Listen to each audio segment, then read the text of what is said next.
ఇప్పటికే లేట్ అయింది తిరుగుతారేమో నేను అనుకో.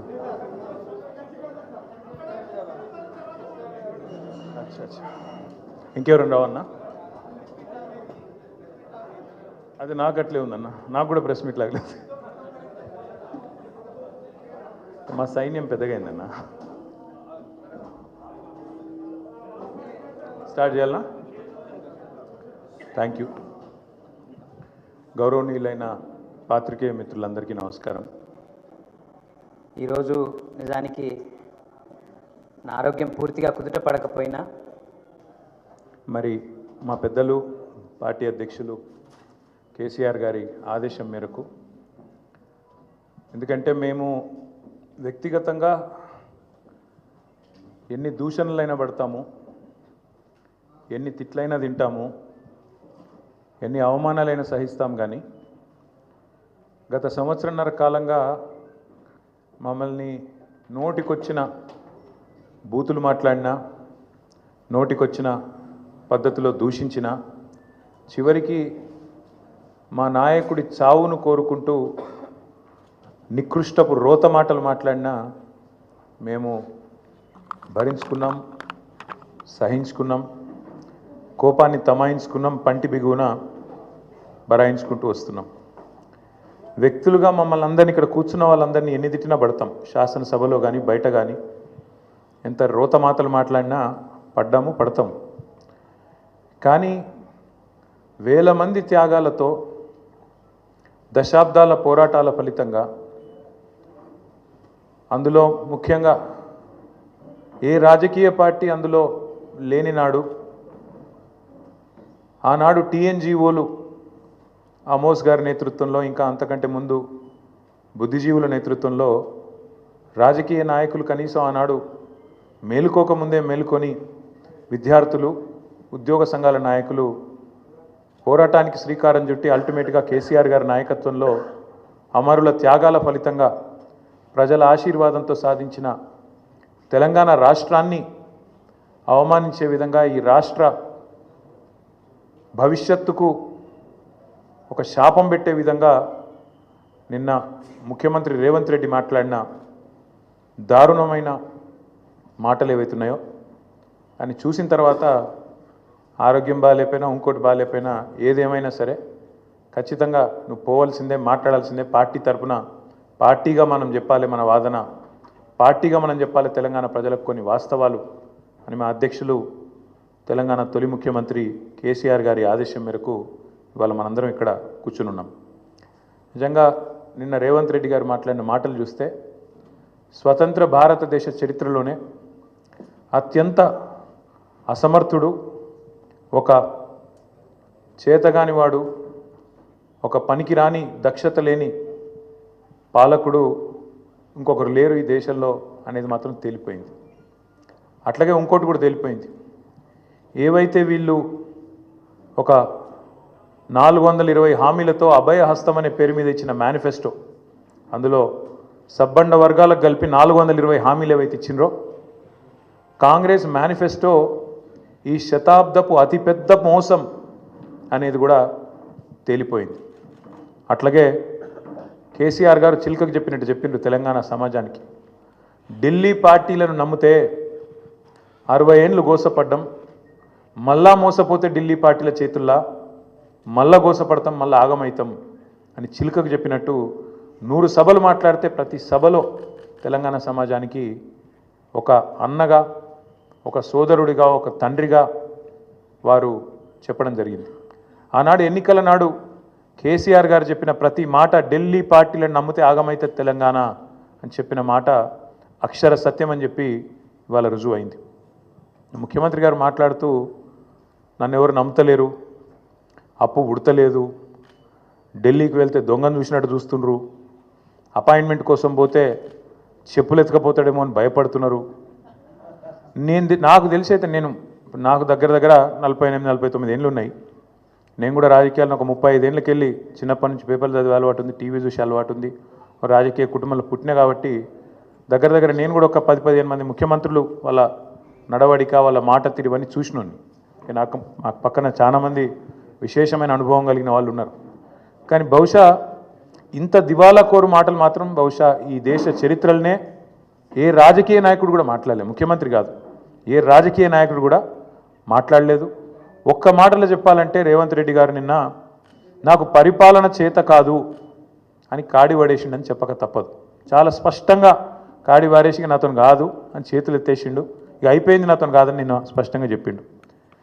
కానీ వారితో పాటు ఈ రాష్ట్ర ప్రజలకు కొన్ని వాస్తవాలు చెప్పాలి కాబట్టి, మా బాధ్యత కాబట్టి చెప్పాలనుకుంటా ఉన్నాం. ఎక్కడ పోయినా దొంగలాగా చూస్తున్నారు అంటున్నాడు ముఖ్యమంత్రి. మరి దొంగను దొంగలెక్క కాకపోతే ఎట్లా చూస్తారు? దొంగను దొంగలెక్కనే చూస్తారు. నోట్ల కట్టలతో దొరికిపోయిన దొంగను ఖచ్చితంగా దొంగనే అంటారు, దొంగనే చూస్తారు. ఒక విశ్వసనీయత లేని ఓటుకు నోటు దొంగను కాంగ్రెస్ అనే ఒక ఎర్రి పార్టీ గుడ్డిగా నమ్మి సీఎం చేసింది. కానీ ఖచ్చితంగా దేశంలో మిగతా వాళ్ళు మాత్రం నమ్ముతలేరు. మోసగాళ్లను దొంగలను దొంగలే అంటారు ముఖ్యమంత్రి గారు. ఖచ్చితంగా అది ఈరోజు కాదు, చివరి రోజు దాకా కూడా నీ పరిస్థితి అదే ఉంటుంది, యాద పెట్టుకొని చెప్తున్నా. తప్పు చేసింది దొంగ చేతికి తాళాలు ఇచ్చి కాంగ్రెస్ పార్టీ, రాహుల్ గాంధీ గారు. ఈరోజు మే 6, 2025 నేను మీ అందరు గుర్తు చేస్తున్నా. సరిగ్గా 3 సంవత్సరాల కిందట ఇదే రోజు మే 6, 2022 నాడు రాహుల్ గాంధీ గారు వరంగల్కి వచ్చినారు. రైతు డిక్లరేషన్ అనే పేరిట ఆ రోజు రాహుల్ గాంధీ గారు చెప్పిన మాటలు 2 లక్షల రుణమాఫీ చేస్తామని, అట్లాగే రైతు భరోసా 15,000కు పెంచుతామని, అట్లాగే కౌలు రైతులకు రైతు బంధు ఇస్తామని, అట్లాగే రైతు కూలీలకు న్యాయం చేస్తామని వ్యవసాయ డిక్లరేషన్లో చెప్పి 3 సంవత్సరాలు దాటింది రాహుల్ గాంధీ గారు. అందుకే నేను అంటున్నా, తప్పు చేసింది రాహుల్ గాంధీ, తప్పు చేసింది ఏఐసిసి. దొంగ చేతికి తాళం ఇచ్చి ఇవాళ తెలంగాణ చేతికి చిప్పవచ్చే పరిస్థితి చేసింది ఖచ్చితంగా ఆల్ ఇండియా కాంగ్రెస్ కమిటీ, ముఖ్యంగా దానికి బాధ్యుడు లీడర్ ఆఫ్ ఆపోజిషన్గా ఉన్న రాహుల్ గాంధీ గారు అని చెప్పి నేను చెప్తా ఉన్నాను. అట్లాగే ఇవాళ ఎందుకు ఈ మాటలు, ఎందుకు ఈ ఫ్రస్ట్రేషన్ అని చెప్పి ఇప్పుడు కొంతమంది మిత్రులు వారితో కలిసి మేము వస్తున్నప్పుడు ఇక్కడికి కమలాకర్ గారు, నేను మాట్లాడుకుంటూ వచ్చినాం, వెంకటరమణారెడ్డి గారు, అట్లాగే మా ప్రశాంత్ రెడ్డి గారు మాట్లాడుకుంటూ వస్తుంటే వారందరూ అన్నది మాట ఒకటే, అధికారంలోకి వస్తామని వాళ్ళు అనుకోలేదు, అడ్డగోలుగా హామీలు ఇచ్చిండ్రు, నోటికొచ్చిన చెత్తవాగుడంతా వాగినరు, ఎవరేం చెప్తుంది రాసుకుంటూ వేయినరు, మేనిఫెస్టో అనుకుంటా. ఇవాళ ఏం చేయాలనో తెలుస్తలేదు, వచ్చినాక మొత్తం నాశనం చేసిండ్రు. అట్లాంటి పరిస్థితి వచ్చింది కాబట్టి ఇవాళ కేవలం తప్పించుకోవడానికి, కేవలం ప్రజలను ఇక మాతో కాదు తప్పించుకోవడానికి మార్గాలు వెతుకుతూ, దొంగతనం చేసినాక దొంగ పారిపోయేటప్పుడు ఎట్లయితే మార్గాలు వెతుకుతాడో ఆ పద్ధతుల్లో రేవంత్ రెడ్డి గారు ఇవాళ మాట్లాడుతున్నట్టుగా ఆయన ఫ్రస్ట్రేషన్ చూస్తుంటే కనబడుతూ ఉన్నది. ఎన్ని మాటలు చెప్పిండండి మన రాష్ట్ర ప్రభుత్వ ఉద్యోగులకి, ఎన్ని హామీలు ఇచ్చిండు. అసలు ఉద్యోగుల గురించి, ఉద్యోగుల త్యాగాల గురించి, ఉద్యోగులు తెలంగాణ కోసం చేసిన పని గురించి రేవంత్ రెడ్డికి కనీసం ఇసుమంతన తెలుసా? అసలు ఆనాడు కేసీఆర్ గారు నిరాహార దీక్షకు పోయిందే ఉద్యోగ గర్జన సభ నుంచి. ఉద్యోగుల విషయంలో ఆనాడు ఒకసారి ఫ్రీ జోన్ హైదరాబాద్ అనే ఒక తీర్పు వస్తే దాన్ని ఖచ్చితంగా తిరస్కరిస్తున్నది తెలంగాణ సమాజం అని చెప్పి తెలంగాణ ఎన్జిఓల త్యాగాన్ని గుర్తు చేస్తూ తెలంగాణ ఎన్జిఓ అనే సంఘాన్ని ఉమ్మడి ఆంధ్రప్రదేశ్లో కూడా అత్యద్భుతంగా నడిపిన ఉద్యోగ సంఘాల నాయకులకు మా స్వామి గౌడ్ గారు ఇక్కడే ఉన్నారు, మా శ్రీనివాస్ గౌడ్ గారు ఇక్కడే ఉన్నారు, పెద్దలు దేవిప్రసాద్ గారు ఉన్నారు, పాతూరి సుధాకర్ రెడ్డి గారు ఉన్నారు, ఇంకా ఉపాధ్యాయుల నుంచి వచ్చిన మా సోదరుడు రసమై బాలకృష్ణ గారు ఉన్నారు. ఇట్లా ఎంతోమంది ఆనాడు ఉద్యమంలో కదం దొక్కితే వారి త్యాగ స్ఫూర్తితో అల్టిమేట్గా తెలంగాణ వచ్చింది. కాబట్టే కేసీఆర్ గారు దేశంలో ఎక్కడ లేనట్టు కేంద్ర ప్రభుత్వ ఉద్యోగుల కంటే ఎక్కువ ఉండాలి మన తెలంగాణ ఉద్యోగుల జీతాలని చెప్పి 73% ఫిట్మెంట్ ఇచ్చిండు. ఒక స్పెషల్ ఇంక్రిమెంట్ ఇచ్చిండు, తెలంగాణ ఇంక్రిమెంట్. ఎందుకు? ఒకటే కారణం, ఉద్యోగులు వేరు మేము వేరు కాదు, ఉద్యోగులే ఉద్యమకారులై కదం దొక్కిండ్రు, ఉద్యోగులే అత్యద్భుతంగా ఆనాడు పెన్ డౌన్ చేసిన సకల జనుల సమ్మెలో తమ ఉద్యోగాలు పోతాయనే ఇబ్బంది కూడా లేకుండా, ఆలోచన కూడా లేకుండా తెలంగాణ కోసం కొట్లాడిన ఆ సోదరుల్ని ఇవాళ అవమానించడం అంటే, వాళ్లకు మిగతా రాష్ట్రంలోని ప్రజలకు చిచ్చుపెట్టే ప్రయత్నం చేయడం అంటే, ఇది ఒక ఉద్యమ ద్రోహి అయిన రేవంత్ రెడ్డి మాత్రమే చేయగలుగుతాడు తప్ప ఇంకోటి చేయలేడు. ఎందుకంటే ఆయనకు అవగాహన లేదు. ఉద్యమంలో ఆనాడు భుజం భుజం కలిసి మాతో నడిచిన ఉద్యోగులను మేము కడుపులో పెట్టుకొని చూసుకున్నాం. ఎందుకంటే వాళ్ళది మాకు పేగు బంధం. అందుకే ఒక ఉద్యోగ సంఘాల నాయకుడు మంత్రి అయిండు, మరొక నాయకుడు కౌన్సిల్ చైర్మన్ అయిండు, ఇంకొక నాయకుడు బ్రహ్మాండంగా ఆనాడు కార్పొరేషన్ చైర్మన్ అయిండు, ఇంకొక నాయకుడు ఎమ్మెల్సీ అయిండు, ఇంకొక నాయకుడు ఎమ్మెల్యే అయిండు, చాలామంది పెద్ద పెద్ద హోదాల్లో ఆనాడు ప్రభుత్వంలో ఉన్నప్పుడు వారిని గౌరవించుకున్నది కేసీఆర్ ప్రభుత్వం. ఇవాళ ఉద్యోగులు అడుగుతున్నది ఏంది? మీరు చెప్పిందే కదా, మీరే చెప్పింది. ఇక పేజ్ నెంబర్ 28 మేనిఫెస్టో, టీఎస్ఆర్టీసీ సిబ్బంది సంక్షేమం. ఆర్టీసీ కార్మికులను ప్రభుత్వంలో విలీన ప్రక్రియ పూర్తి చేసి 2 పీఆర్సీ బకాయిలు వెంటనే చెల్లిస్తాం. వచ్చే పీఆర్సీలో ఆర్టీసీ కార్మికులను చేరుస్తాం. రాష్ట్ర ప్రభుత్వ ఉద్యోగులతో సమానంగా అన్ని వసతులు సదుపాయాలు కల్పిస్తాం. ఆర్టీసీ బస్సులకి ఏందో చెప్పింది. ఇక ఇది ఆర్టీసీ కార్మికుల గురించి మీరు చెప్పిన మాట. ఇక ప్రభుత్వ ఉద్యోగుల గురించి మీరు చెప్పిన మాటలేంది? సంక్షేమం గురించి మీరే చెప్పిండ్రు. రాష్ట్ర ప్రభుత్వ ఉద్యోగులందరికీ పెండింగ్లో ఉన్న 3 డిఏలు తక్షణమే చెల్లిస్తాం. రాష్ట్ర వ్యాప్తంగా ఉన్న ఉద్యోగ ఉపాధ్యాయులకు 1వ తారీఖున వేతనాలు అందే విధంగా చర్య తీసుకుంటాం. సప్లిమెంటరీ బిల్లులు 15 రోజులు చెల్లిస్తాం. సిపిఎస్ విధానాన్ని రద్దు చేసి ఓపీఎస్ తెస్తాం. పెన్షనర్లకు ఉద్యోగులకు ఇచ్చే డిఏలను సకాలంలో ప్రకటించి బకాయిలను వెంటనే ఇస్తాం. 317 రద్దు చేస్తాం. కాంగ్రెస్ ప్రభుత్వం ఏర్పాటైన వెంటనే కొత్త పీఆర్సీ ప్రకటించి 6 నెలలలోపు సిఫార్సులు అమలు చేస్తాం. కాంట్రిబ్యూషన్తో పాటు అన్ని రకాల జబ్బులు అని చెప్పి ఇంకేందేందో రకరకాల మాయమాటలు వారి కోసం చెప్పిండ్రు. ఏం అడుగుతుండ్రు ఇవాళ ఉద్యోగులు? మీరు చెప్పిందే అడుగుతుండ్రు కదా. గొంతమ్మ కోరికలు ఏమైనా కోరినరా? పీఆర్సీ వేస్తామన్నారు, ఏది అని అడుగుతుండ్రు.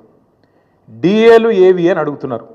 కానీ ఇవాళ మీరు మాట్లాడే మాట ప్రజల ముందు ఉద్యోగులను విలన్లుగా చిత్రీకరించే ఒక చిల్లర కుట్ర ఏదైతే స్వయంగా ముఖ్యమంత్రి గారు చేస్తున్నారో వారిని వాళ్ళ తెలంగాణ ఉద్యోగుల తరపున మేము అడుగుతున్నాం. భారత రాష్ట్ర సమితిగా అందాల పోటీలకు 250 కోట్లు ఉన్నాయి, కానీ పెన్షన్ రిటైర్ అయిన వాళ్ళకు మీకు పెన్షన్ ఇస్తుంది, కానీ రిటైర్ అయిన వాళ్ళకు రిటైర్మెంట్ బెనిఫిట్స్ ఇస్తుంది, కానీ పైసలు లేవా? ఇదేనా నీ ప్రభుత్వం? ఇదేనా నీ ప్రాధాన్యత? నన్ను కోసుకొని తింటారా అంటుండు ముఖ్యమంత్రి. నన్ను కోసుకొని వండుకొని తింటారా? ఇదొక ముఖ్యమంత్రి ప్రభుత్వ ఉద్యోగులను ఉద్దేశించి మాట్లాడిన మాట. అయ్యా ముఖ్యమంత్రి గారు, నిన్ను కోసుక తినేంత పిచ్చోడెవడు లేడు. నువ్వే నీ తలమాసిన విధానాలతో రాష్ట్రాన్ని కాల్చుక తింటున్నావు. రాష్ట్రాన్ని సంవత్సరంన్నర రాచి రంపాన పెడుతున్నావు నువ్వు. ఇది వాస్తవం. ఇలా రాష్ట్ర ప్రజలు ఒక మౌలికమైన ప్రశ్న అడుగుతున్నారు. కేసీఆర్ ఉన్నప్పుడు కరెంట్ ఎందుకు మంచిగా ఉండే, ఇప్పుడు మంచిగా ఎందుకు లేదు? కేసీఆర్ ఉన్నప్పుడు మంచినీళ్ళు ఎందుకు మంచిగా వస్తుండే, ఇప్పుడు ఎందుకు వస్తలేవు? ఎండాకాలం రాగానే మళ్ళీ ఆగం ఎందుకు అవుతుంది? మళ్ళీ బిందెలు పట్టుకొని రోడ్డు మీదకి ఎందుకు పోవాలి? కేసీఆర్ ఉన్నప్పుడు రైతు బంధు పడుతుండే, ఇప్పుడు ఎందుకు పడతలేదు? కేసీఆర్ ఉన్నప్పుడు టైంకు పెన్షన్లు వస్తుండే, ఇప్పుడు 2 నెలలు ఎందుకు ఎగ్గొడుతుండు? కేసీఆర్ ఉన్నప్పుడు చెప్పిన ప్రతి పని చేస్తుండే, ఇప్పుడు ఎందుకు చేయలేకపోతున్నాడు? కేసీఆర్ ఉన్నప్పుడు రాష్ట్రం రయ్యమని పురోగమనంలో ముంగటిపోయింది, ఇప్పుడు ఎందుకు తిరోగమనంలోకి అవుతుంది, ఎందుకు వెనకపోతుంది అని అడుగుతున్నారు. సమాధానం ఉందా నీ కాడ? ఎందుకు అంటే నీకు చేతనైతలేదు, నీ కాంగ్రెస్ పార్టీకి చేతనైతలేదు. కేసీఆర్ ఉన్నప్పుడు బీఆర్ఎస్ పాలనలో రాష్ట్రం దేశానికి రోల్ మోడల్ అవుతుంది, ఎట్లా కాంగ్రెస్ పాలనలో దివాలా ఎందుకు తీస్తున్నది? కారణం ఒకటే, ఇది నాయకత్వ లోపం. మీ కాంగ్రెస్ పార్టీ పెట్టిన శాపం తెలంగాణకు. మార్పు పేరుతో మీరు చేసిన దుర్మార్గం ఇది. అందుకే మేమనేది, ఏ ముఖ్యమంత్రి కూడా భారతదేశ చరిత్రలో ఈ 78 ఏళ్లలో తాను పరిపాలిస్తున్న రాష్ట్రానికి నీ శాపాలు పెట్టినోడైతే వాడు లేడు. ఎయిడ్స్ పేషెంట్ అంటివి, క్యాన్సర్ పేషెంట్ అంటివి, ఆఖరికి నిన్న దివాలా తీసింది మనకు అప్పు ఉడతలేదు అని చెప్పి అట్లా మాట్లాడుతీవి. అందుకే నీ దివాలా కోరు మాటలు, నీ ఇంటలెక్చువల్ బ్యాంక్రప్సీ, నీ ప్రభుత్వం యొక్క దివాలా కోరు విధానాలే వాళ్ళ రాష్ట్రం పాలిట శాపాలుగా మారినాయి. సీఎం అనేటోడు ఒక తండ్రి లాంటోడు. సంపద పెంచాలే రాష్ట్రం మొత్తానికి, ముఖ్యంగా పేదలకు, బలహీన వర్గాలకు, ఎవరికైతే టానిక్ అవసరం పడుతుందో, ఎవరికైతే కొంత మరి ప్రభుత్వం వైపు నుంచి చేయూత అవసరం పడుతుందో వాళ్ళని ఆదుకోవడమే ఒక ప్రభుత్వ పెద్ద, ఒక రాష్ట్రానికి పెద్ద లాంటి వాడు చేయాల్సిన పని. కానీ నువ్వేం చేస్తున్నావు? దివాలా తీసిపోయినాం, దరిద్రంలో ఉన్నాం, పోతున్నాం. అందుకే కొన్ని వాస్తవాలు ప్రజలకు చెప్పాలి. వాస్తవాలు ఏంటి? ఏ రాష్ట్రానికైనా ఏ ప్రభుత్వానికైనా ఆస్తులు అప్పులు వారసత్వంగా వస్తాయి. ఇప్పుడు మేము 2014లో ప్రజల దయతో, ప్రజల ఆశీర్వాదంతో ఆనాడు కేసీఆర్ గారు ముఖ్యమంత్రి అయినప్పుడు కేసీఆర్ గారికి మాత్రం వీళ్ళు కాంగ్రెస్ వాళ్ళు మాకు అప్పచెప్పినప్పుడు రూపాయి అప్పు లేకుండా, రూపాయి ఆస్తి లేకుండా ఇచ్చిండ్రా? అప్పులు ఇచ్చిండ్రు, ఆస్తులు కూడా ఇచ్చిండ్రు. అప్పులు ఇచ్చినారు, ఆస్తులు కూడా ఇచ్చినారు. ఆ రోజు 2014 లెక్క తీసుకుంటే ఇది ప్రభుత్వం యొక్క లెక్క, నా లెక్క కాదు, ప్రభుత్వం యొక్క లెక్క. 2014లో మొత్తం రాష్ట్రం యొక్క ఆదాయం సంవత్సరానికి మొత్తం రెవెన్యూ రిసీట్స్ తీసుకుంటే 51,000 కోట్లు, అంటే నెలకు 4,215 కోట్లు. మేము దిగిపోయిన నాడు రాష్ట్రం యొక్క ఆదాయం టోటల్ రెవెన్యూ రిసీట్స్ 2,16,567 కోట్లు.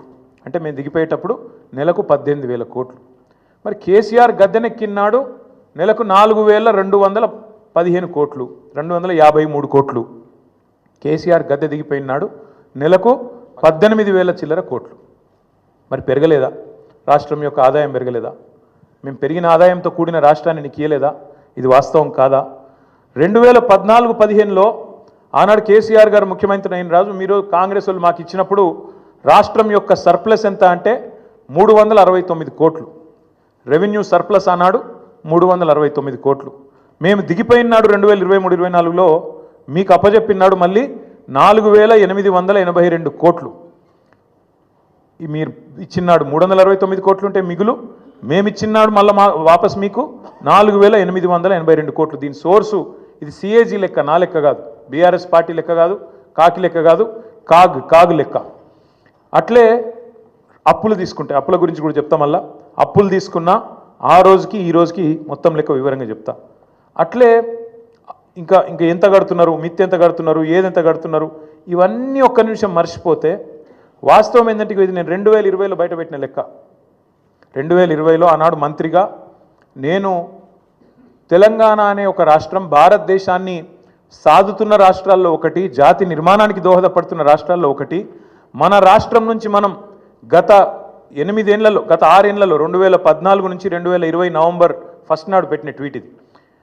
2,72,926 కోట్లు అంటే దాదాపు 2,73,000 కోట్లు పన్నుల రూపంలో తెలంగాణ నుంచి మనం కేంద్రానికి కడితే కేంద్రం నుంచి మనకు వచ్చింది కేవలం 1,40,000 కోట్లు అని చెప్పి లెక్కలతో సహా అధికారికంగా ఒక మంత్రిగా ఆ రోజు నేను పెట్టిన లెక్క ఇది బయటికి. అంటే దేశాన్ని సాదుతున్న రాష్ట్రాల్లో, దేశంలో ఉండే ఇతర వెనుకబడ్డ ప్రాంతాలకు మరి ఇతోధికంగా సహాయం చేస్తున్న రాష్ట్రాల్లో తెలంగాణ ఒకటి అని చెప్పడానికి ఈ లెక్క చెప్తా ఉన్నా. గవర్నమెంట్ అనేది ఒక కంటిన్యూస్ ఇన్స్టిట్యూషన్. ఇంతకుముందు కిరణ్ కుమార్ రెడ్డి గారి నుంచి కేసీఆర్ గారు ముఖ్యమంత్రి అయినారు, ఆ తర్వాత ఇప్పుడు రేవంత్ రెడ్డి గారు అయినారు, రేపు ఇంకెవరో అవుతారు. అట్లే గవర్నమెంటు ఒకరి నుంచి ఒకరికి అధికారం బదలాయింపు జరిగినప్పుడు ఖచ్చితంగా ఆస్తులు వస్తాయి, అప్పులు వస్తాయి, కంటిన్యూస్ ప్రాసెస్. కాబట్టి ఇవన్నీ కూడా సహజంగా జరగాల్సిందే. కానీ ప్రతి ప్రభుత్వం కూడా ఉన్న ఆస్తులు ఎంత, అప్పులు ఎంత, మన వనరులు ఎంత, మన పరిస్థితి ఏంది, మన ఎట్లా సంపద సృష్టించవచ్చు, ఏం చేయొచ్చు, మన విజన్ ఏంది ఆలోచించుకొని నిర్మాణాత్మక చర్యలు కార్యక్రమాలు తీసుకొని ముంగటికి పోతుంది. కాంగ్రెస్ ప్రభుత్వం కూడా అట్లే చేస్తుందని మేము ఆశించినాం, ప్రజలు కూడా ఆశించినారు. ఇవాళ ఎంత దుర్మార్గం అండి, ఇష్టం వచ్చిన లెక్కలు చెప్తారు. ఎంత అన్యాయం అంటే శ్వేతపత్రం అని మొదలుపెట్టినారు. అధికారంలోకి వచ్చిన మొదటి 2 వారాల్లోనే శ్వేతపత్రం అనే అబద్ధాల జాతర మొదలుపెట్టినారు. మొదలుపెట్టుడే 6 లక్షల కోట్లు అప్పయిందని మొదలు పెడతాడు. ఇవాళ ముఖ్యమంత్రి గారు మరి ఎన్నిసార్లు మారుస్తారో ఆ అంకె కూడా మాకు కూడా అర్థమవుతలేదు. మొదలుపెట్టినప్పుడు డిసెంబర్ 2023లో 6 లక్షల చిల్లర కోట్లు అప్పు అని చెప్పిండు కేసీఆర్ గారు చేసింది. ఇవాళ చెప్తున్నాడు నిన్న 8,29,000 కోట్లట. ఈ సంఖ్య రోజు రోజుకు మారుతూనే ఉంటుందా? సర్కార్ నడుపుతుండ్రా, సర్కస్ నడుపుతుండ్రా, ఏం నడుపుతున్నారు మీరు? 6 లక్షల కోట్లని చెప్పింది మీరే, మళ్ళీ ఇవాళ 8,29,000 కోట్లను అబద్ధం చెప్తుంది మీరే. అసలు వాస్తవం ఏంది? 4,17,000 కోట్లు మాత్రమే టీఆర్ఎస్ బీఆర్ఎస్ ప్రభుత్వం చేసిన అప్పు. 10 ఏళ్ల కాలంలో సంవత్సరానికి మేము చేసిన అప్పు కేవలం 40,000 కోట్లు మాత్రమే. దాని గురించి వివరంగా ఉంది, చెప్పమంటే చెప్తాను. కానీ మీరు ఎక్కువ తక్కువ చెప్తే కూడా మళ్ళీ మీరు వేస్తారో ఏరో. కానీ ఒకటి మాత్రం వాస్తవం, ప్రభుత్వమే ఇచ్చిన లెక్కలు, నేను చెప్పేది నా లెక్క కాదు, వాళ్ళు ఇచ్చిన శ్వేతపత్రం ప్రకారమే, సోషియో ఎకనామిక్ అవుట్లుక్ ప్రకారమే రాష్ట్ర ప్రభుత్వం మాత్రమే చెల్లించే అప్పు, రాష్ట్ర ప్రభుత్వం స్వయంగా చెల్లించే అప్పు 1,15,599 కోట్లు మాత్రమే. 5% వెరీ లో రిస్క్ కింద ఇచ్చిన అప్పు మరొకటి 89,569 కోట్లు ఉంది. దీనికి ప్రభుత్వం గ్యారంటీ ఇస్తుంది కానీ కార్పొరేషన్లు వాళ్ళే కట్టుకుంటారు, వెరీ లో రిస్క్. అందుకోసమే అది మొత్తం తీసుకుంటే కూడా 4,478 కోట్లు మాత్రమే. ఇక ఇట్లా చెప్పుకుంటూ పోతే అల్టిమేట్గా బీఆర్ఎస్ ప్రభుత్వం ఆనాడు మొత్తం 10 ఏళ్ల కాలంలో చేసిన అప్పు మొత్తం తీసుకుంటే పూర్తి స్థాయిలో కేవలం 4,17,000 కోట్లు మాత్రమే. అంటే సంవత్సరానికి 41,000 కోట్లు మాత్రమే. మరి నేను అడుగుతా ఉన్న రేవంత్ రెడ్డి గారిని, మీరు దయచేసి చెప్పండి, మీరు 4,000 కోట్ల రూపాయల నెలసరి ఆదాయంతో మాకప్ప చెప్తే తిరిగి మేము మీకు 18,000 కోట్లతో అప్పచెప్తే 2023 డిసెంబర్లో, నిన్న ముఖ్యమంత్రి గారు 2025 ఏప్రిల్లో ఏం మాట్లాడుతున్నాడు? మేలో 18,000 కోట్లే వస్తుంది అంటున్నాడు. మేము అప్పజెప్పినాడు 23 డిసెంబర్లో 18,000 కోట్లతో అప్పజెప్పినాం. ఇవాళ నువ్వు 25 మేలో నిలబడి మళ్ళీ 18,000 కోట్లని చెప్తున్నావు. మరి 16-17 నెలల నుంచి నువ్వేం చేస్తున్నావు, నీ ప్రభుత్వం ఏం చేస్తుంది, ఎందుకు ఆదాయం పెంచలేకపోయింది? కేసీఆర్ గారు అప్పజెప్పిపోయిన 18,000 కోట్లు తప్ప రూపాయి అయినా నీ ప్రభుత్వం ఆదాయం పెంచగలిగిందా? ఇది మేము అడుగుతున్న ప్రశ్న. ఇంకొక మాట కూడా మీకు చెప్పాలి. ఎన్ని అబద్ధాలు చెప్తాడు ఈ ముఖ్యమంత్రి అంటే, ఒకరోజు అంటాడు 7,000 కోట్ల అప్పు మితి కడుతున్నా అంటాడు, ఇంకో రోజు 6,500 కోట్లు కడుతున్నా అంటాడు. అసలు వాస్తవం ఏంది? అసలు మిత్తి అప్పు మొత్తం తీస్తే కూడా ఇక బడ్జెట్ డాక్యుమెంట్, ఇది నాది కాదు కవిత్వం, మొత్తం ఈ ప్రభుత్వం చెప్పిన లెక్క ఎంత తప్పు అంటే, రేవంత్ రెడ్డి గారు చెప్తుంది ఎంత పచ్చి అబద్ధం అంటే, ఒకరోజు 6,000 కోట్లని, ఒకరోజు 7,000 కోట్లని మొత్తం చెప్పింది ఒక ఎత్తు అయితే, మొన్న అసెంబ్లీలో మార్చి నెలలో అసెంబ్లీలో గత 14 నెలలలో రేవంత్ రెడ్డి చెప్పిండు, అది కూడా 14 నెలలలో 64,768 కోట్లు కట్టినా అని చెప్పిండు. బయటనేమో 7,000 కోట్లను ఒకసారి, 6,500 కోట్లను ఒకసారి, నిన్న 10,000 కోట్లు నెలకు అని చెప్తాడు. అసెంబ్లీలోనేమో 14 నెలల్లో 64,768 కోట్లు అని చెప్పిండు. అంటే అల్టిమేట్గా ఏంది? ఆయన చెప్పిన లెక్క ప్రకారం అసెంబ్లీలో చెప్పింది నెలకు 4,600 కోట్లు. అది కూడా తప్పే. 6,000 తప్పే, 6,500 తప్పే, 7,000 కోట్లు తప్పే, 10,000 కోట్లు తప్పే, నెలకు 4,626 కోట్లు కూడా తప్పే. ఇది ఆర్బీఐ రిపోర్టు. దీని ప్రకారం నెలకు తెలంగాణ ప్రభుత్వం కడుతున్నది అసలు మిత్తి కలిపి కేవలం 2,000 కోట్లు మాత్రమే. ఇది కాగు లెక్క, ఆర్బీఐ లెక్క, ఇదేదో కాకి లెక్క కాదు. ఇంకొక మాట కూడా చెప్తా ఉన్న రేవంత్ రెడ్డి గారికి, వచ్చే 10 ఏళ్లలో ఎంత కట్టాలి అనేది కూడా మా దగ్గర లెక్క ఉంది. వచ్చే 10 ఏళ్లలో కూడా 2032-33 దాకా, ఇది కూడా ఆర్బీఐ లెక్క. ఇప్పుడున్న లోన్లు కింద తీసుకుంటే మొత్తం కలిపి వచ్చే 10 ఏళ్లలో కట్టేది ప్రిన్సిపల్ ఏమో 1,02,000 కోట్లు, మిత్తి 1,64,000 కోట్లు, రెండు కలిపితే కూడా 2,67,000 కోట్లు టిల్ ద ఇయర్ 2032-33. అంటే సంవత్సరానికి ఎంత అవుతుంది? వచ్చే 10 ఏళ్ళు సంవత్సరానికి 26,000-27,000 కోట్లు, ఇంతే తప్ప ఏం లేదు. దీనికి ఏదో జరిగిపోయింది, ఏమో అయిపోయింది అని ఒకది కరుస్తారు. వాళ్ళు ఎంపీలు క్వశ్చన్ అడిగినారు పార్లమెంట్లో, తెలంగాణ అప్పుల్లో మునిగిపోయిందట కదా, వాస్తవమేనా? ఇక పార్లమెంట్లో కేంద్ర ప్రభుత్వం ఇచ్చిన సమాధానం ఇది. మొత్తం 28 రాష్ట్రాలు ఉంటే తెలంగాణ 24వ ర్యాంకులో ఉంది. అప్పులు జిఎస్డిపి నిష్పత్తి తీసుకుంటే చాలా ఆరోగ్యకరమైన పరిస్థితి ఉంది తెలంగాణది.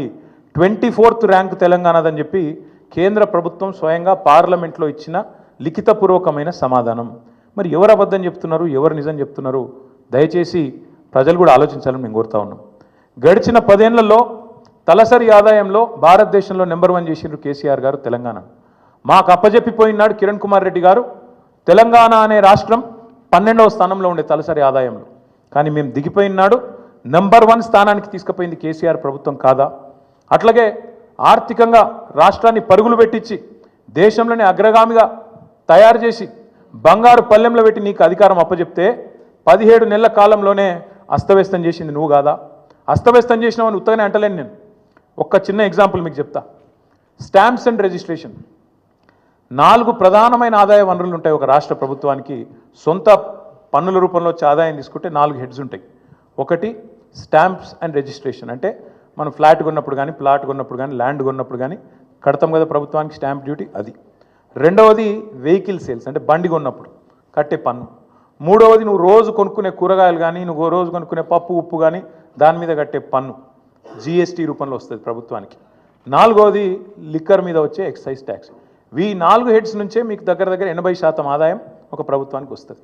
రేవంత్ రెడ్డి ఎంత గొప్పోడు అంటే, ఈయన వచ్చినాక స్టాంప్స్ రిజిస్ట్రేషన్స్ వీళ్ళు అంచనా వేసింది మేము 2023-24లో కేసీఆర్ ప్రభుత్వం ఉన్నప్పుడు సంవత్సరానికి 14,295 కోట్ల ఆదాయం వచ్చేది.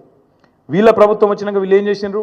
మేము చాలా పెద్ద పోటుగాలం, రియల్ ఎస్టేట్ అంటేనే రేవంత్ రెడ్డి అంటేనే రియల్ ఎస్టేట్ అని చెప్పి 2024-25 సంవత్సరానికి గాను ఒక 4,000 కోట్లు ఎక్కువ వేసుకున్నారు. అంచనా ఎంత వేసిండ్రు అంటే 18,000 కోట్ల పైచిలకు ఆదాయం వస్తుంది రాష్ట్రానికి అని లెక్కలేసిండ్రు. కానీ ఎంత వచ్చింది ఎవరికైనా? 14,000 కోట్లు మాత్రమే వచ్చింది. గత సంవత్సరం కంటే తగ్గింది. ఎందుకు తగ్గింది మరి? ఎందుకంటే మీ తప్పుడు నిర్ణయాలు, మీ తప్పుడు ఆలోచనలు. హైడ్రా పేరుతోని మీరు చేసిన అరాచకం, పేదవాళ్ళ గుడిసెలు గులగొట్టి, పేదవాళ్ళ కడుపుల మీద కొట్టి, లేఅవుట్లకు బీభత్సం చేసి, నువ్వు మీ అన్నదమ్ములు అడ్డమైన వసూళ్లు చేసి, ఎక్కడ చెరువులుంటే ఎక్కడ బఫర్ అని, ఇక్కడ ఇదని అదని బిల్డర్లను బెదిరించి ముక్కు విండి వసూళ్లు చేసి పేదవాడి కడుపు మీద కొట్టి ఆఖరికి రాష్ట్రంలో ఇవాళ రియల్ ఎస్టేట్ పూర్తిగా పడిపోయే పరిస్థితి వచ్చిందంటే దానికి కారణం నీ అరాచకపు నిర్ణయాలు కాదా? ఇది వాస్తవం కాదా? స్వయంగా ప్రధానమంత్రి వచ్చి అన్నాడు ఆర్ఆర్ ట్యాక్స్ వసూలైతుంది ఇక్కడ అని, రాహుల్ రేవంత్ ట్యాక్స్. ఇది వాస్తవం కాదా? ఇలా బిల్డర్ దగ్గర స్క్వేర్ ఫీట్కి 200 రూపాయలు వసూలు చేస్తున్నమాట వాస్తవం కాదా? మరి కాదంటే నువ్వు ప్రధానమంత్రి మీద కేసు పెట్టి ఆ మాట అన్నందుకు. ఎందుకంటున్నా అంటే ఇట్లాంటి పనికిమాలిన పనులు చేయబట్టి ఇలా స్టాంప్స్ అండ్ రిజిస్ట్రేషన్ తగ్గింది. జిఎస్టీ ఆదాయం కేసీఆర్ గారు ఉన్నప్పుడు 10 నుంచి 12% ఎన్నడూ తగ్గలే. 10 to 12% గ్రోత్ రేట్ ఎన్నడూ తగ్గలే. GST growth every year on year 10 to 12% పెరుగుతుండే. కానీ రేవంత్ రెడ్డి వచ్చిన తర్వాత ఒకటే సంవత్సరంలో 0% గ్రోత్ రేట్తో 28 రాష్ట్రాల్లో అట్టడుగున ఉన్నది ఇలా తెలంగాణ. ఇది వాస్తవం కాదా? నీ వల్ల ఈరోజు ఈ రాష్ట్రంలో క్రయ విక్రయాలు తగ్గినాయి, జిఎస్టీ పడిపోయింది. ఈ గణాంకాలు వాస్తవం కాదా? ఇది కాగ్ రిపోర్ట్లో వచ్చిన మాట వాస్తవం కాదా? నువ్వు స్వయంగా స్టేషన్ గన్పూర్ మీటింగ్లో చెప్పలేదా? 71,000 కోట్ల ఆదాయం తగ్గింది, రాబడి తగ్గింది రాష్ట్రానికి, నువ్వే చెప్పలేదా? అట్లాగే మీరే వెహికల్ సేల్స్లో కూడా ఒక నెగిటివ్ గ్రోత్ రేట్. ఒక లిక్కర్ మాత్రం పెరిగింది, మిగతా అన్నీ తగ్గినాయి. వాస్తవం ఏంది? ఎందుకు జరుగుతున్నది ఇది? ఒక కుటుంబ పెద్ద నిజంగా మన ఇంట్లో సమస్య ఉంటే కూడా కడుపులో పెట్టుకుంటాడు, కాపాడుకుంటాడు, 4 గోడల మధ్యలో మాట్లాడుకుంటారు. కానీ బజార్లో పడి మా రాష్ట్రం దివాలా తీసింది, మా రాష్ట్రం సంకనాకిపోయింది, మా రాష్ట్రం పూర్తిగా ఎయిడ్స్ పేషెంటు, క్యాన్సర్ పేషెంట్ అని ఎవడన్నా మాట్లాడతాడా? This is the intellectual bankruptcy of Congress party. That's why I said the state of Telangana is not bankrupt. The state of Telangana is not bankrupt. We are in the pink of health. It is the Congress that is intellectually bankrupt. It is Revanth Reddy who is morally bereft. అంతే తప్ప తెలంగాణకేం కాలే. ఒక కుటుంబంలో సమస్య ఉన్నా బయట చెప్పుకోము, బయట పడం బజార్లో. కానీ రేవంత్ రెడ్డి గారు దివాలా తీసిందని ఆఖరికి అడ్డగోలు మాటలు మాట్లాడితే చివరికి ఏమైపోయింది? ఇవాళ ఆఖరికి లంచం ఇచ్చి 170 కోట్ల లంచం ఇచ్చి ప్రభుత్వ భూములు తాకట్టు పెట్టి బ్రోకర్లకు పైసలు తెచ్చుకునే దుస్థితి వచ్చింది ఇవాళ తెలంగాణ ప్రభుత్వం యొక్క నిర్వాకం వల్ల. నేను ఇంకా గమ్మత్తైన మాట, నేను ఇంట్లో ఉన్నా, ఇక నేను రెస్ట్లో ఉన్నా, నేను వీడియో చూసి పరిశాన్ అయినా, ఇట్లా కూడా మాట్లాడచ్చా అని. ఢిల్లీకి పోతే అపాయింట్మెంట్లు ఇస్తలేరు, చెప్పులు ఎత్తుకపోతారేమో అని చెప్పి కలుస్తలేరు అన్నాడు. అమ్మతోడు చెప్తున్నా ఈ మాట, నేను ఎవరు చెప్పులు ఎత్తుకపోతారట. అరే చెప్పులు ఎత్తుకపోయే వాళ్ళు వేరే పార్టీ వాళ్ళు ఉన్నారు ఇక్కడ, అది వాళ్ళ కథ వేరు. చెప్పులు ఎత్తుకపోయింది నాకు అర్థం కాదు. ఢిల్లీకి పోతే అపాయింట్మెంట్లు ఇస్తలేరు, ఎవరు ఇస్తలేరు? రాహుల్ గాంధీ ఇస్తలేడు, కరెక్టే. నీకు ఇయ్యరు కూడా, ఎట్లు ఇస్తారు? నీకు తెలిసిపోయింది నీ కథ అంతా. ఇయ్యరు. ఈ కొత్తగా ఎవరైనా సుట్టపోడు కొత్తగా వస్తేనేమో మర్యాద ఇస్తారు ఎవరైనా సరే, 4 రోజులు ఉంటుంది మర్యాద. ఇక కానీ నువ్వు వచ్చేదేమో ఢిల్లీకి నీ పని మీద వస్తావు, మీ మూటలు మోసుకపోయేందుకు 42, 43 సార్లు పోతావు ఇప్పటికీ. అందులోనట ఈయన ఎకానమీ క్లాస్లో పోతుండట. ఫోటోలు మొత్తం బయట పెడతాం, ప్రైవేట్ ఫ్లైట్లు, బిజినెస్ క్లాసులు, మీ ట్రిప్పులు మొత్తం ఫోటోలు బయట పెడతాం. సోషల్ మీడియాలో ఇప్పటికీ జరుగుతున్నాయి, మళ్ళీ పెడతాం. అరే గింత అన్యాయం మాటలు మాట్లాడతారు. 43 సార్లు ఢిల్లీకి పోతివి, 43 పైసలు లేకపోతివి, ఏముంటుంది ఇజ్జత్ నీకు ఢిల్లీ మార్కెట్లో? వీడు ఊకొత్తాడు పోతాడు, ఎందుకు ఇవ్వాలి మీకు అపాయింట్మెంట్? ఇస్తలేరు, ఏం చేయాలి మరి? నువ్వు మూటలు మోసినందుకు వస్తున్నావు ఢిల్లీకి, రాహుల్ గాంధీకి మూటలు ఇస్తున్నందుకు వస్తున్నావు, మొదలు మర్యాద ఉంటుంది. ఇక ఆఖరికి దొంగలెక్కనే చూస్తారు. వాస్తవం ఏంది? కేసీఆర్ గారేమో అప్పు చేస్తే 4,17,000 కోట్లు 10 ఏళ్లలో, సంవత్సరానికి 41,000 కోట్లు అప్పు చేస్తే కేసీఆర్ గారు ఏం చేసిండ్రు? ఒక్కొక్క ఇటుక పేర్చుకుంటా రాష్ట్రానికి శాశ్వతంగా పనికొచ్చే నిర్మాణాలు చేపట్టిండు. మరి మీరేం చేస్తున్నారు అంటే ఒక్క ఇటుక పెట్టినవా ఎక్కడన్నా? ఒక ఇందిరా మిల్లు కట్టినవా? ఒక కాలువ కట్టినవా? ఒక ప్రాజెక్టు కట్టినవా? హైదరాబాద్లో ఒక కొత్త బిల్డింగ్ కట్టినవా? ఏవిలో ప్రజలకు పనికొచ్చి ఒక పని చేసినావా? చేయలే. మరి నేను ఇంకొక మాట అడుగుతున్నా, ప్రజలన్నీ గమనిస్తున్నారు. రాష్ట్రమేమో దివాలా తీసిందంటావు, రాష్ట్రం దివాలా తీసిందని దివానా మాటలు మాట్లాడతావు. మరి మీ కుటుంబం ఆస్తులు ఎట్లా పెరుగుతున్నాయి? అనుముల రేవంత్ రెడ్డి గారి కుటుంబం ఆస్తులు ఎట్లా పెరుగుతున్నాయి? నువ్వు అదన్నా చెప్పు సీక్రెట్ మాకు. మీరు ముఖ్యమంత్రి కాగానే మీ అనుముల ఫార్ములా సీక్రెట్ సాస్ ఏదైతుందో అదేదో మా ప్రభుత్వానికి మొత్తం ప్రజలకు కూడా చెప్తే మంచిది కదా. ముఖ్యమంత్రి అయిన 6 నెలల లోపలనే మీ అన్న అనుముల జగదీశ్వర్ రెడ్డి గారు 1000 కోట్ల పెట్టుబడి పెడతా అని మీతో ఒప్పందం కుదుర్చుకుంటాడు. స్వచ్ఛ బయో అనే కంపెనీ వస్తుంది, 1000 కోట్ల పెట్టుబడి పెడతాను ఆయన ముంగట్టుకొస్తాడు. మీ అల్లుడు వెంకట నరసింహారెడ్డి అనుకుంటా ఆయన పేరు, ఇంకేదో ఉన్నది పేరు, ఆయన కొన్ని వేల కోట్లతోని ఫార్మా కంపెనీ పెడతా అని చెప్పి లగచర్లకు వస్తాడు. దానికోసం నువ్వు మళ్ళీ అక్కడ మీ కొడంగల్లో రైతుల భూములు గుంజుకుంటావు. ఎక్కడికి వెళ్ళి వచ్చినాయి వేల కోట్లు మీ అన్నకు, మీ అల్లుడికి? మీ అల్లుడు వారి తండ్రి మీ వియ్యంకుడు మొన్ననే కదా, ఎక్కువ రోజులు కూడా కాలే, మీ వియ్యంకుడు మొత్తంగా అప్పుల్లో ఉండే కంపెనీ మొత్తం అప్పు రైట్ ఆఫ్ అయిపోయింది. మీరు అధికారంలోకి రాగానే మీ వియ్యంకుడి కంపెనీ యొక్క అప్పులన్నీ రైట్ ఆఫ్ అయిపోయినాయి కేంద్ర ప్రభుత్వం దయతోని. మీ జూబ్లీ హిల్స్ ప్యాలెస్ ఏదైతే ఉన్నదో ఇలా రేవంత్ రెడ్డి గారు ఎక్కడి నుంచి అయితే వర్క్ ఫ్రమ్ హోమ్ చేస్తున్నాడో 3 ఇంతలు పెరిగింది. పెద్దమ్మ గుడి దాకా వచ్చిందట, కొద్దిగా అయితే యువతలకు వస్తుందేమో. 2000 ఎకరాలు కొన్నాడు 4th సిటీ దగ్గర. మొత్తం వెల్దండ నుంచి మొదలు పెడితే 4th సిటీ దాకా 2000 ఎకరాలు వీళ్ళ బినామీలు, వీళ్ళ కుటుంబ ఆస్తులు పెరిగినాయి. 10 లక్షలు కూడా పెట్టుబడి లేని నీ బామ్మర్ది సృజన్ రెడ్డి 1137 కోట్ల కాంట్రాక్ట్ వచ్చింది. నీ అల్లుడు ఆస్తి పెరుగుతుంది, నీ బామ్మర్ది ఆస్తి పెరుగుతుంది, నీ కొండలరెడ్డి ఆస్తి పెరుగుతుంది, తిరుపతి రెడ్డి ఆస్తి పెరుగుతుంది, నీ వియంకున అప్పులు రైట్ ఆఫ్ అవుతాయి, నీ ఇల్లు 3 ఇంతలు పెరుగుతుంది. కానీ రాష్ట్రం మాత్రం సంకనాకిపోతుంది, దివాలా అయిపోతుంది. ఎట్లయితుంది మరి ఇది? అందుకే మేము అంటున్నాం, ఈ సీక్రెట్ అంతా చెప్పండి మాకు కూడా, రాష్ట్రానికి చెప్పండి. మీ అన్నదమ్ములు, మీ కుటుంబ సభ్యులు, వాళ్ళ అప్పులు, వాళ్ళ ఆస్తుల గురించి కూడా చెప్పు. ఎట్లా పెడుతున్నారు సడన్గా పెట్టుబడులు పెద్ద ఎత్తున? అవి కూడా బయట పెట్టు. తెలంగాణ ఆస్తులు తగ్గుతున్నాయి ఎట్లా, అనుమూల కుటుంబం ఆస్తులు పెరుగుతున్నాయి ఎట్లా ఖచ్చితంగా చెప్పాలి. కేసీఆర్ గారు తెచ్చిండు, ఎస్ 4,17,000 కోట్ల అప్పు తెచ్చిండు. ఏం చేసిండు కేసీఆర్? ఒక కాళేశ్వరం కట్టిండు, శాశ్వతంగా తెలంగాణకు కల్పతరువు లాంటి ప్రాజెక్టు కట్టి తెలంగాణను పంజాబ్ కంటే హర్యానా కంటే ముంగట నిలబెట్టిండు. వరి ధాన్యం ఉత్పత్తిలో నంబర్ 1 చేసిండు భారతదేశంలో కేసీఆర్. 90% పాలమూరు వలసల జిల్లాగా పేరుపడ్డ పాలమూరు రంగారెడ్డి ఎత్తిపోతల పథకాన్ని 90% పూర్తి చేసి ఒక పంపు కూడా ఆన్ చేసి మీ చేతిలో పెట్టిండు. 17 నెలలైంది, ఆ మిగతా 10% కూడా పూర్తి చేయలేని అసమర్థుడి నువ్వు. కేసీఆర్ గారు అప్పు చేసిండు, కానీ ఇంటింటికి నల్లా పెట్టి నీళ్ళు ఇచ్చిండు.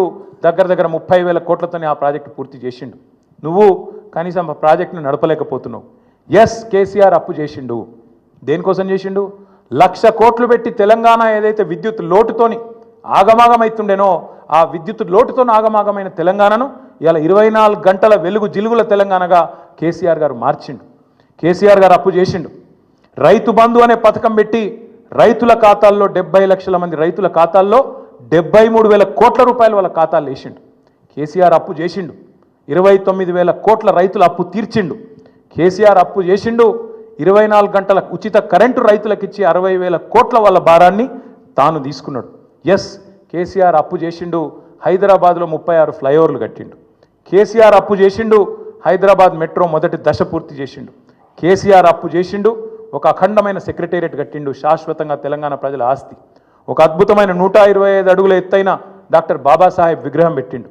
కేసీఆర్ అప్పు చేసిండు. తెలంగాణ అమరులకు అమరజ్యోతి అద్భుతమైన ఒక స్తూపాన్ని నిర్మాణం చేసిండు. కేసీఆర్ అప్పు చేసిండు. 32 మెడికల్ కాలేజీలు పెట్టిండు. 32 నర్సింగ్ కాలేజీలు పెట్టిండు. కేసీఆర్ అప్పు చేసిండు. 1022 గురుకుల పాఠశాలలు పెట్టిండు. కేసీఆర్ అప్పు చేసిండు. ఊరూరికి రైతు వేదిక కట్టిండు. ఊరూరికి నర్సరీ పెట్టిండు. ఊరూరికి డంపింగ్ యార్డ్ కట్టిండు. వైకుంఠ ధామం కట్టిండు. ప్రకృతి వనం కట్టిండు. నువ్వు పీకింది ఏంది చెప్పు? కలెక్టరేట్లు కూడా కట్టిండు. 32 జిల్లాలు కట్టిండు. నువ్వేం చేసినావు? 1,70,000 కోట్ల. నేను చెప్పమంటే ఇంకో గంట చెప్తా కేసీఆర్ ఏం చేసిండు. మీరేం చేశారు? నువ్వు రోజు కూర్చొని అందాల పోటీలు రివ్యూ చేస్తున్న పోలీస్ కమాండ్ కంట్రోల్ సెంటర్ కూడా కేసీఆరే కట్టిండు. నువ్వేం చేసినావు? ఈ 17 నెలల్లో ఒక్క రూపాయితోని, ఒక్క ఇటుక పెట్టి నువ్వు తెచ్చిన 1,70,000 కోట్ల అప్పుతోని ఒక్క మంచి పని ఏమైనా చేసినావా చెప్పు. అందుకే మేము అంటున్నాం. ఇంకా విచిత్రమైన మాట నేను ఎకానమీ క్లాస్లో పోతున్నా, నేను చాలా పద్ధతిగా ఉంటున్నా, 18 గంటలు పని చేస్తున్నా, నన్ను కోసుక తింటరా అయింది. కోసుక తింటేందుకు ఏమైనా కోతాబరి మామిడికాయ అయింది? నాకు అర్థం కాదు. నన్ను కోసుక తింటారా? అర్థం కాని విషయం విచిత్రం ఏంటంటే 43 సార్లు వేయిండు. ఒక ముఖ్యమంత్రి అంటాడు తుత్తనే పోతాడా? గడ్డపారలేక పోడు కదా. ఆయన ఎంబడ 100 మాగదులు, సిబ్బంది, మన్ను మశానం, ఆయన ఇంకా బ్రోకర్లు, వాళ్ళు వీళ్ళు మస్తు మంది పోతారు. 17 నెలల్లో 43 సార్లు నువ్వు ఢిల్లీకి ఎక్కే విమానం, దిగే విమానం, తెచ్చిందైతే ఏం లేదు, పెట్టిన ఖర్చు ఎంత శ్వేతపత్రం విడుదల చేయి. 17 నెలల్లో నీ మంత్రులు నల్గొండకు పోయితే గిరికెళ్ళి 100 కిలోమీటర్లు పోయితే కూడా షేర్ ఆటో వాడినట్టు వాడుతారు హెలికాప్టర్ని. చూస్తలేరా మీరు? కొట్టుకుంటారు. ఇంకా భువనగిరి పోతాను, ఎమ్మెల్యేల బర్త్డేలకు హెలికాప్టర్లో పోతాను. వీళ్ళట చాలా పద్ధతిగా నడుపుతున్నారు. షేర్ ఆటో కంటే అధ్వానంగా వాడుతారు వాస్తవంగా అయితే. హెలికాప్టర్ ఉంటే తప్ప హైదరాబాద్ దాటిపోమంటుండే ఒక్కొక్క మంత్రి. ఈ ఎకానమీ క్లాస్ అంటాడు ముఖ్యమంత్రి. నువ్వు ఎక్కే విమానం దిగే విమానం మేము చూస్తలేమా? అరే రే ప్రైవేట్ ఫ్లైట్లు, జల్సాలు, 7 విదేశీ యాత్రలు, మీ మంత్రుల హెలికాప్టర్ ట్రిప్పులు విడుదల చేయి, శ్వేతపత్రం విడుదల చేయి. అందుకే అంటున్నాం అక్కసు వెళ్ళగక్కిన ముఖ్యమంత్రి గారు ప్రభుత్వ ఉద్యోగుల మీద. వాస్తవం ఏంది? ఉద్యోగుల వల్ల దివాలా తీసిందని చెప్పి ఇలా నువ్వు దిక్కుమాల ప్రచారం చేస్తున్నావు. కష్టపడుతున్న ఉద్యోగస్తులను అవమానించే ప్రయత్నం చేస్తున్నావు. వాళ్ళ కోరికలు గొంతమ్మ కోరికలు అంటున్నావు. నువ్వే కదా చెప్పింది. డిఏలు ఇస్తా అని చెప్పింది నువ్వు, పిఆర్సీ వేస్తా అని చెప్పింది నువ్వు. కానీ ఇవాళ అడ్డమైన మాటలు మాట్లాడుతుంది నువ్వు. రాష్ట్రంలో ప్రభుత్వ ఉద్యోగుల కష్టంతో, ప్రజల కష్టంతో వచ్చిన ఆదాయాన్ని వస్తే ఆదాయమేమో నీ ఖాతాలు వేసుకుంటావు, ఢిల్లీకి మూటలు పంపుతావు. కానీ ఉద్యోగులను మాత్రం ప్రజల దృష్టిలో చులకన చేసే ప్రయత్నం ఏదైతే చేస్తున్నావో చాలా చాలా దారుణం. ఇది ఉద్యోగ సంఘాలు కూడా ఈ దుర్మార్గపు ముఖ్యమంత్రి యొక్క ఆలోచన విధానాన్ని అర్థం చేసుకోవాలని చెప్పి కూడా నేను కోరుతా ఉన్నా. నువ్వే కదా చెప్పింది. ఆశాలకు 18,000 రూపాయలు జీతం పెంచుతా అని చెప్పింది ఎవడు? నువ్వు కాదా? అంగన్వాడీల జీతం పెంచుతా అని చెప్పింది ఎవడు? నువ్వు కాదా? అదే ఆశా సోదరిమణులు మా ఆడబిడ్డలు వచ్చి హైదరాబాద్లో ధర్నాలు చేస్తే చీరలు చింపి కొడతారు, చీరలు గుంజుకుంటా చింపుకుంటా దుశ్శాసన పర్వాన్ని సెక్రటేరియట్ ముందు ఆవిష్కరించింది నువ్వు కాదా రేవంత్ రెడ్డి గారు? ఇంతకంటే చిల్లర ముఖ్యమంత్రి ఎవడని ఉంటాడా? అందుకే అంటున్నా ముఖ్యమంత్రి గారు, ఉద్యోగులు జీతాలు అడగొద్దు, ఆర్టీసీ కార్మికులు అపాయింటెడ్ డే అడగొద్దు, ఆశాలు జీతం పెంచమని మీరు ఇచ్చిన మాట యాద్ చేయొద్దు, ప్రజలు మీరు ఇచ్చిన 6 గ్యారంటీలు అడగద్దు, 420 హామీలు అడగద్దు. నువ్వే అన్నావు కదా అన్నాడు కేసీఆర్ లీటర్కు 30 రూపాయలు వేసుకపోతుండు పెట్రోల్ డీజిల్ లాంటివి. ఇప్పుడు అంటున్నాడు రేవంత్ రెడ్డి గారు నిన్న 200 రూపాయలు చేస్తారట పెట్రోల్. ఇన్నరో లేదో మరి మీరు 200 చేస్తారట ఇప్పుడు. అందుకే నేను అంటున్నా ధరలు పెంచుడు కాదు, బుర్ర పెంచుకో, సంపద పెంచి ఆలోచన చెయ్యి, అంతేగాని అడ్డమైన మాటలు కాదు. With great power comes great responsibility. ఒక పెద్ద హోదా వచ్చినప్పుడు ఆ హోదాకు తగ్గే విధంగా ప్రవర్తించే సంస్కారం ఉండాలి, వ్యక్తిత్వం ఉండాలి. ప్రతిపక్ష నాయకుడిని, తెలంగాణ తొలి ముఖ్యమంత్రిని, తెలంగాణ తెచ్చిన నాయకుడిని పట్టుకొని ఆయన సావు నిరంతరం కోరుకుంటావు. నువ్వు ముఖ్యమంత్రివా? ఇంతకంటే హీనమైన మనిషి ఉంటాడా ఇంకోడు? ఎన్నిసార్లు అన్నావు ఇప్పటికీ? ఆ పెద్ద మనిషిని పట్టుకొని 71 ఏళ్ళ పెద్ద మనిషిని పట్టుకొని నోటికి వచ్చినట్టు నీకు సిగ్గు సంస్కారం ఏమైనా ఉందా? ఇలా ఉద్యోగుల మీద పడ్డావు. ఏ ఉద్యోగులైతే అదే కేసీఆర్ ఎంబడి నడిచినరో ఆ ఉద్యోగులను, ఆ ఉపాధ్యాయులను చిన్నగా చేసి చూపెట్టే దిక్కుమాలిన ప్రయత్నం ఏదైతే చేస్తున్నావో, అందుకే నేను అడుగుతా ఉన్నా, నీ కోసం, నీ పార్టీ కోసం, నీ అవసరాల కోసం ఉద్యోగులను మోసం చేయకు. నాకైతే ఏమనిపిస్తుందంటే చివరిగా ఈ ముఖ్యమంత్రి గారి ప్రవర్తన చూస్తుంటే ఆ పాట పెట్టిండు ఎలక్షన్లప్పుడు, ఆనాటి రోజులు తెస్తాడు రేవంత్ అన్న అని. నిజంగానే తెస్తాడు ఆనాటి రోజులు. ఆనాటి రోజులు అంటే ఇక రేపో మాపో ముఖ్యమంత్రి గారు అందరు కలిసి ప్రెస్ మీట్ పెడతారు. ఇక రాష్ట్ర ఆర్థిక పరిస్థితి బాగలేదు, మా పరిస్థితి అసలే బాగలేదు, కాబట్టి ఇక పెండింగ్ డిఏలు కాదు, రిటైర్మెంట్ బెనిఫిట్లు కొత్తవి కాదు, పిఆర్సీ కాదు, మీకు 73% కేసీఆర్ ఏదైతే జీతం పెంచిండో అది వాపస్ ఇయ్యండి, జర రికవరీ యాక్ట్ కింద తీసుకుంటాం వెనుకకు, వాపస్ ఇవ్వండి, మళ్ళీ పాత రోజులకు పోదాం, ఆనాటి రోజులకు పోదాం, 2014 నాటి రోజులకని గ్యారంటీ అంటాడు. 2000 పెన్షన్ ఏదైతే ముసలిలో కేసీఆర్ ఇచ్చిండో ఇక లాభం లేదు, ఆనాటి రోజులకు పోదాం, 200 పెన్షన్ కోదామని చెప్పి అవి కూడా వాపస్ తీసుకుంటాడు. అట్లాగే ఇదివరకున్న పరిస్థితి ఏదైతే ఉన్నదో వృద్ధులు, వితంతువులు, ఒంటరి మహిళలు పెన్షన్లు వాపస్ ఇవ్వండి, బీడీ కార్మికులు అనే పరిస్థితి వస్తుంది. ఆఖరికి ఏమంటాడు, ఇక ప్రభుత్వం నడపాలంటే నాతో అయితలేదు, ఇక చందాలు వేసుకుని నడపాలి, తలా ఇంత చందా ఇయ్యండి, ఇస్తే మేము నడుపుతా ప్రభుత్వం, ఇక లేకపోతే అది కూడా నాతో అయితలేదు అని చెప్పి ఎత్తేస్తాడు. అందుకే మా నాయకుడు కేసీఆర్ గారు చెప్పిండ్రు, మొదటి రోజే చెప్పిండు, చిన్న వయసులో అవకాశం వచ్చింది, మంచిగా నడుపు. పరిపాలన అంటే బజారు భాష మాట్లాడినంత ఈజీ కాదు. ప్రభుత్వాన్ని నడపడం, ఒక రాష్ట్రాన్ని నడపడం అంటే బజార్ భాష మాట్లాడి, లేకు మాటలు మాట్లాడి పైశాచిక ఆనందం పొందడం కాదు. అందుకే యాద్ చేస్తున్నాం మేము, మింగ మెతుకులేదు కానీ మీసాలకు సంపెంగ నూనెనట. ఇదే ముఖ్యమంత్రి గారు ఒక దిక్కేమో ఇట్లా బీదరుపులు అరుస్తాడు, అప్పు ఉడతలేదు, నా బతుకు ఆగమైపోయింది, మార్కెట్లో నాకు ఏమి పచార లేదు, అపాయింట్మెంట్ దొరుకుతలేదు, చెప్పులు ఎత్తుకపోతాడేమో అన్నట్టు దొంగను చూసినట్టు చూస్తుండ్రు అని ఒక దిక్కు చెప్తాడు. ఇంకో దిక్కేమో తెలంగాణ రైజింగ్, ఫ్యూచర్ సిటీ, 1,50,000 కోట్లు మూసి, ఇంకోటేందో 50,000 కోట్లు. నేను అడుగుతున్నా, మింగ మెతుకులేదు కానీ మీసాలకు సంపెంగ నూనెనా?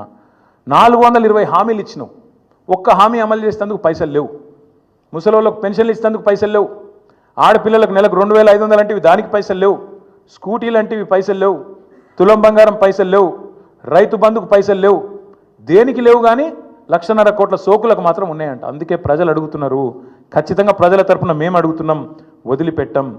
ఎట్టి పరిస్థితుల్లో ఈ ముఖ్యమంత్రి గారు నిన్న చేసిన మాటలకు ఒకవేళ నిజంగానే పరిపాలన చేత కాకపోతే తప్పుకో, రాజీనామా పెట్టు, నాతో అయితలేదు, ఢిల్లీకి మూటలు పంపుడు, ఇక్కడ మేనేజ్ చేసుడు నాతో అయితలేదు, ఇక నేను చేతులు ఎత్తేస్తున్నా, నేను కూడా ఐపీ డిక్లేర్ చేస్తున్నా అని వెళ్ళిపో. అంతేగాని రోజు తెలంగాణ రాష్ట్రాన్ని తిడతా ఉంటే మాత్రం ఇక్కడ దాకా ఉపేక్షించడం ఇక మాత్రం ఊరుకోము. కేసీఆర్ గారిని కూడా ఇంకా ఈ చివరిసారి చెప్తున్నాం, ముఖ్యమంత్రి గారు కేసీఆర్ గారిని ఇప్పటిదాకా ఎన్ని మాటలన్నా పడ్డం, ఇక్కడ నుంచి కేసీఆర్ గారిని నువ్వు వ్యక్తిగతంగా దూషిస్తే మాత్రం నీ నాలిక చీరేసే రోజు కూడా వస్తుంది, తప్పకుండా యాది పెట్టుకో. ఎవడు 100 సంవత్సరాల కోసం పుట్టలేదు, ఎవడు 1000 సంవత్సరాలు ఉండడు.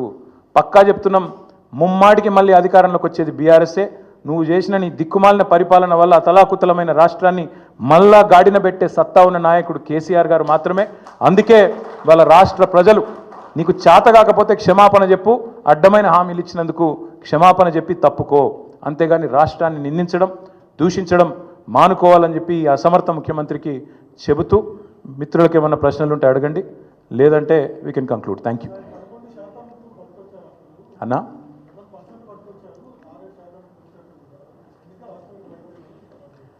రేవంత్ రెడ్డి గారికి నేను చెప్పేది ఏమంటే, కాగితం ఇస్తా బ్రదర్, నువ్వు జర పంపి ఆయనకు. ఇది పార్లమెంటులో వీళ్ళ కాంగ్రెస్ ఎంపీ ఒక ఆయన అడిగితే మొన్న ఎక్కువ రోజులు కూడా కాదు, మార్చి 31 నాడు పార్లమెంట్లో కేంద్ర ప్రభుత్వం ఇచ్చిన ప్రత్యుత్తరం జవాబు. 28 రాష్ట్రాల్లో తెలంగాణ ఆర్థిక పరిస్థితి ఏంది అప్పుల విషయంలో అంటే, పైనుంచి కిందికి 24వ ర్యాంక్లో ఉంది. అంటే చాలా మంచిగా ఉంది. మనకంటే 23 రాష్ట్రాలు ఎక్కువ అప్పులు చేసినాయి. మరి ఆ 23 మంది ముఖ్యమంత్రులు ఏం మొత్తుకోవాలి రోజు? మనకంటే ఎక్కువ అప్పులు చేసిన వాళ్ళు, మనకంటే ఎక్కువ ఇబ్బంది ఉన్న వాళ్ళు, వాళ్ళు ఏం మాట్లాడాలి మరి ఈయన ఇట్లా మాట్లాడితే?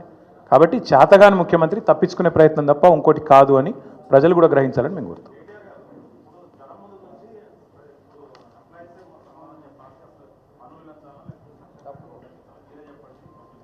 మేము ఒకటే చెప్తున్నాం బ్రదర్, మరి ఇవన్నీ హామీలు ఇచ్చే ముందు చేయాలి ఆలోచనలు. ఆ రోజు ఏమన్నారు ఇదే ముఖ్యమంత్రి గారు, డిప్యూటీ సీఎం గారు అన్నాడు, మీకు మరి ఇన్ని హామీలు ఇస్తున్నారు, అడ్డగోలు మాటలు చెప్తున్నారు, ఎట్లా చేస్తారు అని అడిగితే, మాకు చాలా తెలివి ఉంది, మా పార్టీకి 125 సంవత్సరాల చరిత్ర ఉంది, దేశంలోనే ధనిక రాష్ట్రం తెలంగాణ, కాబట్టి ఉద్యోగులే చేస్తాం, పేదవాళ్ళే చేస్తాం, అన్నీ చేస్తాం, సబ్కే లియే సబ్ కుచ్ కరేంగే, అందరికీ అన్నీ. ఇప్పుడు మాత్రం ఏది కాదు మాతోని మొత్తం చేతులు ఎత్తేసి పారిపోతాం అంటున్నారు. ఈ దివాలా, అందుకే అంటున్నాను నేను, బ్యాంక్రప్ట్ అయింది, దివాలా తీసింది రాష్ట్రం కాదు, దివాలా తీసింది ముఖ్యమంత్రి, మంత్రుల బుర్రలు, కాంగ్రెస్ పార్టీ దివాలా.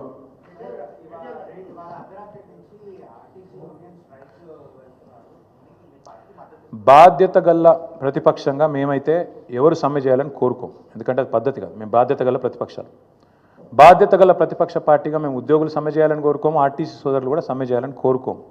ప్రభుత్వాన్ని మేము ప్రార్థించేది, విజ్ఞప్తి చేసేది, డిమాండ్ చేసేది కూడా ఏమంటే, ఖచ్చితంగా మీరు వాళ్ళకి ఇచ్చిన హామీ నెరవేర్చండి.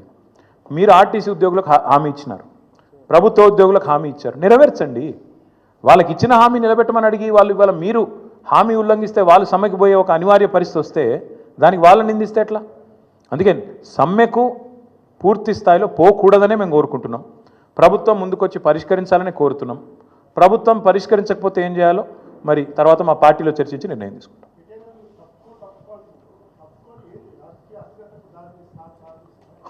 ఇప్పుడు బాగా స్థిరంగా ఉందా రాజకీయం? రేవంత్ రెడ్డి వచ్చినాక ఏది స్థిరంగా ఉంది బ్రదర్? ఆయన కుర్చీ కూడా స్థిరంగా లేదు నిజంగా చెప్పానంటే. అందుకే 43 సార్లు ఢిల్లీకి ఎక్కే విమానం, దిగే విమానం. ఈ రాష్ట్రంలో ఇప్పుడున్న పరిస్థితి ఏంటంటే, ఏ మనిషి కూడా ఈ రాష్ట్రంలో ప్రస్తుతం సంతోషంగా లేడు. పోనీ రేవంత్ రెడ్డి అయినా సంతోషంగా ఉన్నాడు అంటే నేను ఆయన ఫ్రస్ట్రేషన్ అంటే మాకు కూడా డౌట్ వస్తుంది. ఆయన నిజంగా ఆయనలో ఒక అపరిస్థితుడు ఉన్నాడు. నేను అసెంబ్లీలో కూడా చెప్పినా, మళ్ళీ కూడా చెప్తా ఉన్నా. ఒక రాము ఉన్నాడు, ఒక రెమో ఉన్నాడు. ఒకడు అట్లా మాట్లాడతాడు, ఒకడు ఇట్లా మాట్లాడతాడు. ఒకడేమో అప్పు ఉడతలేదు అంటాడు, ఇంకోడేమో 1,70,000 కోట్ల అప్పు చేసిండు, నెలకు 10,000 కోట్ల అప్పు చేస్తున్నాడు. అందుకే ఎవరు కరెక్ట్ మాకు అర్థమవుతలేదు. మరి ముఖ్యమంత్రి గారు 18 గంటలు పని చేయబట్టి నేను ఆయన మాట్లాడుతుంటే నాకు ఆశ్చర్యం అనిపించింది. పేపర్లో చూస్తే కానీ తెలియలేదట ఆయనకు సమరం డిక్లేర్ చేసిర్రు అని. ఉద్యోగులు యుద్ధం ప్రకటించిందనేది పేపర్ చూసేదాకా ముఖ్యమంత్రికి తెలియలేదట. మరి 18 గంటలు పనిచేసే ముఖ్యమంత్రికి ఆయన కింద పనిచేసే ప్రభుత్వ ఉద్యోగులలో ఉండే అసంతృప్తి తెలియదా? లేకపోతే ఆయన కింద పనిచేసే ప్రభుత్వ ఉద్యోగులకు ఇచ్చిన హామీలు మర్చిపోయిందా? ప్రభుత్వ ఉద్యోగుల సమ్మె విషయం కానీ, వాళ్ళు చేసే పోరాటం విషయం కానీ పేపర్ చదివితే కానీ తెలియని వ్యక్తికి ముఖ్యమంత్రిగా ఉండే అర్హత ఉందా? నేను అందుకే అడుగుతా ఉన్నా. Thank you. ఎన్నికలకు ముందు సరిగ్గా 2022 తుమ్మల నాగేశ్వరరావు గారు అడగాల్సింది ప్రజలనో ప్రతిపక్షాలనో కాదు, వాళ్ళ నాయకుడు రాహుల్ గాంధీ గారు మే 6, 2022 నాడు వరంగల్లో కిసాన్ డిక్లరేషన్ పేరిట ఇచ్చిన హామీలు అమలు చేయాలని కోరుతున్నాం మేము. ఒకవేళ రాహుల్ గాంధీ చెప్పిన మాట తప్పు, రాహుల్ గాంధీకి రాజకీయం చేత కాదు, రాహుల్ గాంధీ ప్రజలను మోసం చేయడానికి ఇవన్నీ చెప్పింది అనుకుంటే తుమ్మల నాగేశ్వరరావు గారు తేల్చుకోవాల్సింది రాష్ట్ర వ్యవసాయ మంత్రి గారు, వాళ్ళ నాయకుడు రాహుల్ గాంధీ గారితో తప్ప మాతో కాదు. Thank you. Yes, sir.